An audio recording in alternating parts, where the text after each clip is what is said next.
polni vidga ahamiyat bersangiz $300,000 sport karlarni vidini beryapti. Vay, yubkalarga bitta ahamiyat bering.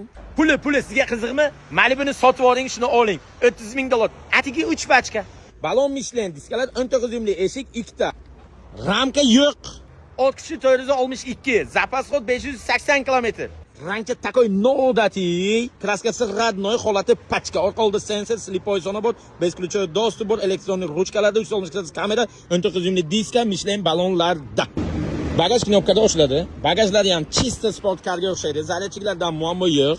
Atigi 800 kilometrgan, yili 2023. Yana bitta ma'lumotni biri. AVD 4 ta balon tortadi, Dual Motors 580 km, aytganimdek zapas xod 6 kishi 462. Bu degani raketa. Gazni bosasiz, yonda bir yaqin do'stingizni o'tkazib qo'rqitsangiz ham bo'ladi. Voy. Oilavilarga bo'ladim desangiz, mana bitta knopkani bosib olasiz, sizdan oldinga o'tib oladi, orqaga o'tib olasiz.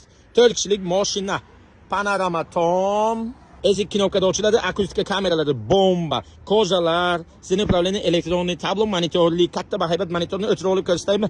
Обязательно o'chirib olib ko'rsaman, chunki atigi 8 kilometrgan idealniy mativiy salon, katta bahaybat monitor. Neta GT 580 AVD. Bu degani aytgandek, zapas xod 580 km, AVD 4 ta balon tortadi, zavodskoy pultlari bor, salonlari go'zal, akkuratni. 3 pachka, yangi pachka sport kar vidini berayotgan Neta GT ga shoshilsa bo'ladi. Yana zo'r joyni aytaymi? Shunaqa go'zal mashinani $7-8 bosh to'lovga pul berib, Nasiya Saudiga Samarqandga kelishib olsangiz bo'ladi.